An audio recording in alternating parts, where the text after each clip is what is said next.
Have you ever considered the impacts of your past to your present, or ever considered just how connected your life is with others? Hello, I'm Naomi, the host of Letters from the Chosen podcast. In this podcast, I share key moments from my childhood of how I went from life in rural West Africa to life in the United States. And I hope that by sharing my story, you get to see just how intricately involved God is in the details of our lives. In each episode, I hope you will take the time to reflect about your own past and be inspired to share your own story. Please share any insights you gain and let's grow together. I look forward to you joining with me each week. Let the story begin. The Clockmaker. There was yet another change on the horizon. The Jones and I were getting established into our various routines. George and Ruth Jones were serving at the hospital, and I was attending school. I was enjoying living with them and feeling quite content, especially under the watchful eye of Alma, my Sunday school teacher. Until one day, Alma sat me down for a conversation. She explained to me that there was a woman in the United States who wanted me to live with her and her family. She said this lady would also be my new mom. So I wasn't just temporarily visiting, I was going to become part of her family. I'm not sure what thoughts or questions were racing through my mind in that moment, or even just how much I understood. This was a very different type of conversation than the ones the adults in my life usually had with me when I was going to live with another family. So I would say I was intrigued and hopeful, especially about the idea of getting a new mom. That idea still sits in my memory today. My new mom-to-be sent me gifts, and her children also sent me little handmade gifts. This might have been the first occasion in which I had ever received a gift. I had a feeling I was going to like my new mom and like my new family too. I was looking forward to meeting you more and more with each day.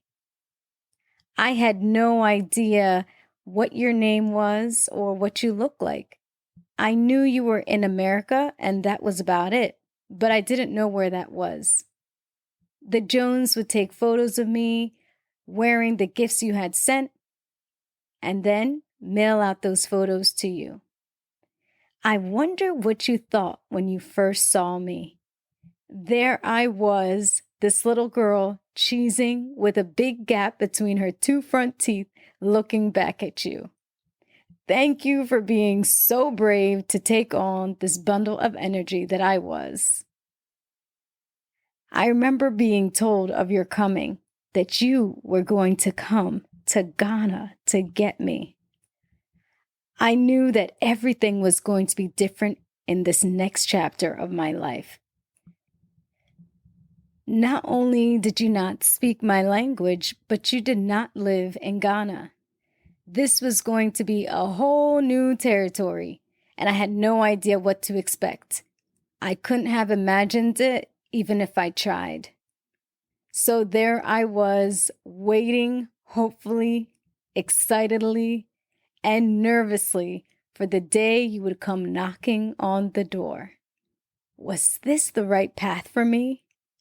We'd have to meet each other to find out.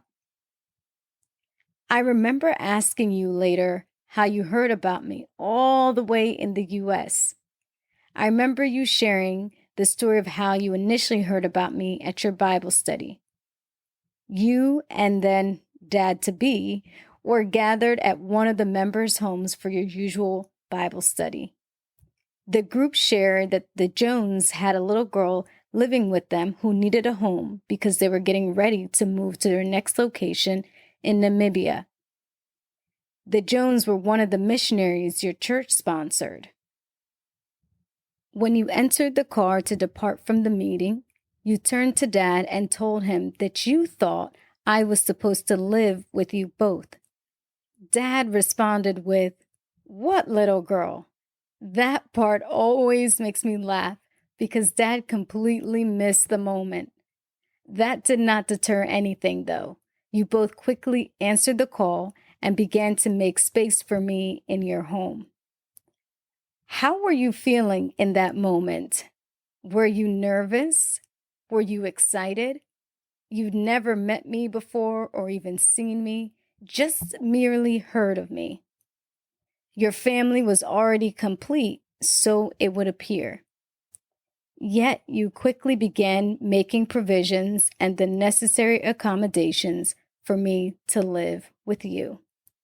I didn't know it then, but it was you, Mom, who had enrolled me into school to help prepare me for life in the Americas.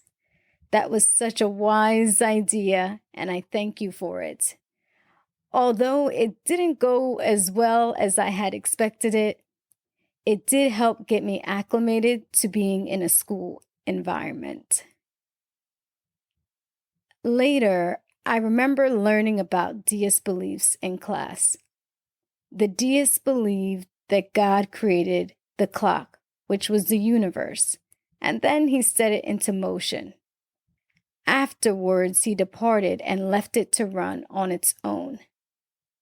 But that's not my understanding. God may be the clockmaker in their narrative, but he operates differently than described. He intentionally created the world out of love in order to take part in his creation. He desires to be a part of our lives. It is us who move outside of him. In the Bible, God states, "You will seek me and find me when you seek me with all your heart." I wasn't even seeking him, yet he rescued me from an uncertain future. God used you and Dad to help to meet my needs. Our God is so gracious to us that even when we don't have a relationship with him, he still works on our behalf. We have to be led to know that the things occurring in our lives are not just mere happenstance, but they are orchestrated by the Creator. It's easy to categorize things as just chance. God was at work in our lives. He's always been at work in all of our lives from the beginning. It's just that this time he had made such a bold move that we could not deny his hand at work. God, the clockmaker, diligently works to tweak his creation and restore it back to himself. But he's more than just the clockmaker. He's the Father who loves his children and makes provisions for them when they have no way out.